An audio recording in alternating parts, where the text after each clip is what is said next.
आप सभी को यीशु मसीह के नाम में जय मसीह की।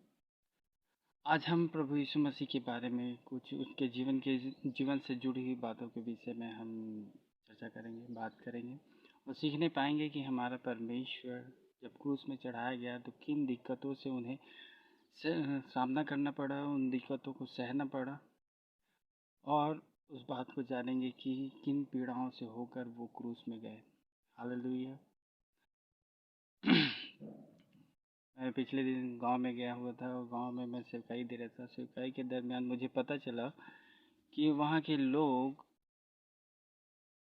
मुझसे मिले और मुझसे बातें किए और बताए कि भाई, हमारे प्रभु के विषय में हम नहीं जानते थे, लेकिन आज आपने बताया और हमने जान पाए क्योंकि लोग हमें चिढ़ाया करते थे यीशु मसीह के नाम में कि तुम्हारा परमेश्वर कैसा परमेश्वर है कि किन किलो से ही मर गया।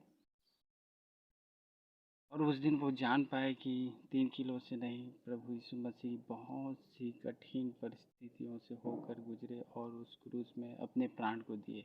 हालेलुया। चलिए वचन से देखते हैं। वचन में लिखा है, हम वचन निकालेंगे भजन संहिता 129 अध्याय और 1 से पढ़ेंगे। इसराइल अब कह रहे हैं, मेरे बचपन से लोग मुझे बार बार कलेश देते आए हैं। हालेलुया। मेरे बचपन से वे मुझको बार बार कलेश देते तो आए हैं, परंतु मुझ पर प्रबल नहीं हुए। हलवाहों ने मेरी पीठ के ऊपर हल चलाया और लंबी लंबी रेखाएं की। हालेलुया। दाऊद इस वचन में प्रभु यीशु मसीह के बारे में भविष्यवाणी कर रहा है और बता रहा है कि प्रभु यीशु मसीह जब उन्हें कोड़े मारने के लिए, कोड़े खाने के लिए उन्हें पिलातुस के हाथ में सौंपा गया और पिलातुस ने कहा 40 कोड़े मारकर प्रभु यीशु मसीह को छोड़ दिया जाए। हालेलुया।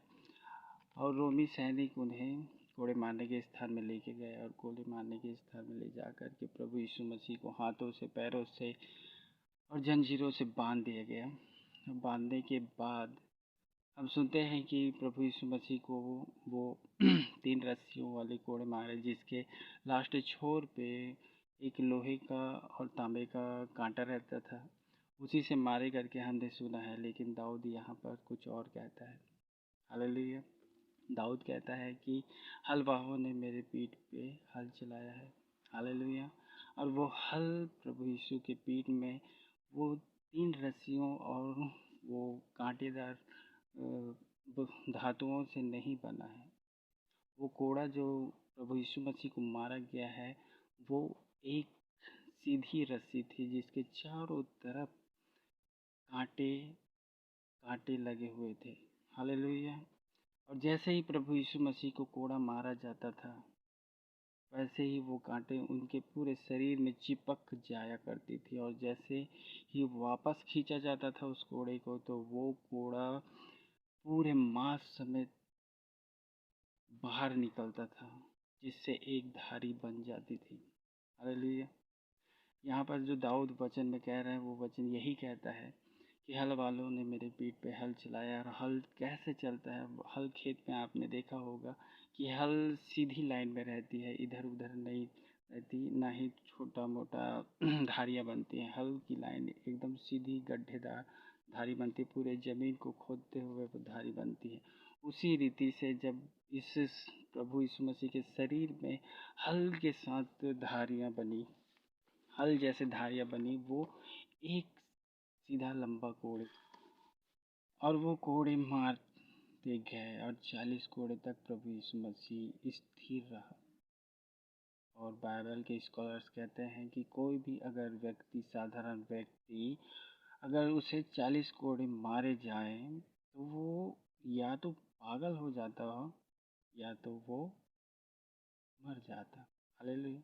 लेकिन हमारा प्रभु यीशु मसीह जो हमारे उद्धार करने के लिए हम इस पृथ्वी में आए और उन्होंने हमारे पापों को उठाने के लिए जो जिम्मा लिया, वो दृढ़ विश्वास से वो खड़े रहे और 40 कोड़े के बाद भी ना ही वो पागल हुए, ना ही वो मरे।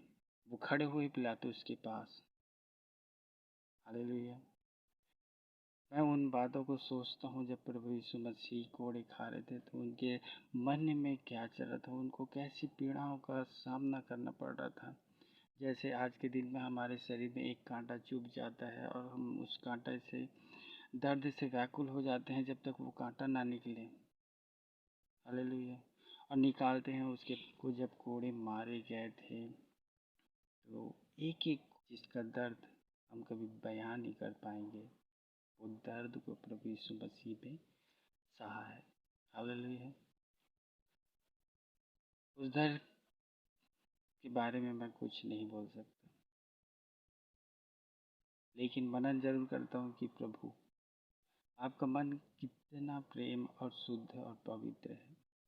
जिसने आपको कोड़े मारे प्रभु, उनके विषय में आपने इतनी सी भी ना ही बुराई की, ना ही अपने मन में किसी प्रकार का खटास रखा। आप कितने पवित्र और शुद्ध परमेश्वर हैं। आपने उनको भी माफ किया प्रभु।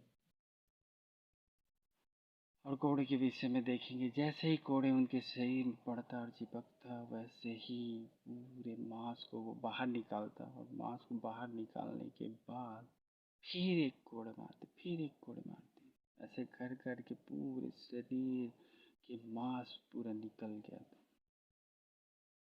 जो चमड़ी होता है शरीर का, वो पूरा चमड़ी बाहर निकल गया, पूरा हड्डी दिख रहा था।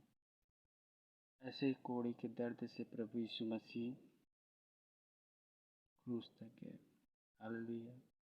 लोग कहते हैं कि हमारा परमेश्वर प्रभु यीशु मसीह 3 किलो से ही मर गया।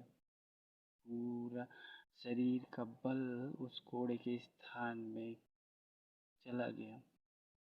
छोटी सी जगह में जब कटता है तो कितना ब्लड लिखता है। 40 कोड़े के जो पूरे मांस को खींचते हुए बाहर निकाल रहा है, वहाँ से कितना ब्लड निकला होगा। हालेलुया। आधा से ज़्यादा ब्लड तो उसकी कोड़े खाने से ही निकल गए। और शरीर में जब तक ब्लड है तब तक शरीर जीवित है। हालेलुया। उसके बाद भी प्रभु यीशु मसीह अपने पैरों में खड़े हुए और खड़े हो उसको उठाए और क्रूस को उठा करके गुलगुता के पहाड़ तक गए। हालेलुया। और जब वो जा रहे थे तो यशायाह बहुत ही खूबसूरत बातों को लिखता है। आइए यशायाह की पुस्तक 52 अध्याय, यशायाह की पुस्तक 52 अध्याय उसके 14 मैं आपके सामने पढ़ रहा हूँ। जैसे बहुत से लोग उसे देखकर चकित हुए, क्योंकि उसका रूप यहाँ तक बिगड़ा हुआ था कि मनुष्य का सा ना जान पड़ता था, और उसकी सुंदरता भी आदमियों की सी ना रह गई थी। हालेलुया। प्रभु यीशु मसीह का चेहरा इस कदर बिगड़ गया था, उनका शरीर इस कदर बिगड़ गया था कि वो मनुष्य के से दिखाई नहीं पड़ रहे थे। यशायाह इसको अपने दर्शन में देख कर लिखता है और बताता है कि वो परमेश्वर पृथ्वी में आएगा और लोगों के द्वारा कैसी ताड़ना उनको सहनी पड़ेगी। और वो ताड़ना का बयान यशायाह इस वचन में कह रहा है।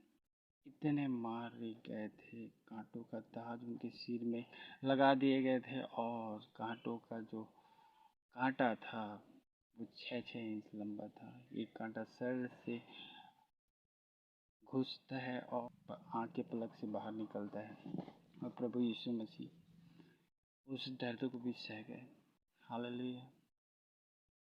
उनकी मृत्यु में बहुत ही अद्भुत सामर्थ्य है। उसने हमारे लिए अपने प्राण को दिया और हमें स्वतंत्र किया, हमें उद्धार में लेके आए प्रभु यीशु मसीह। हालेलुया।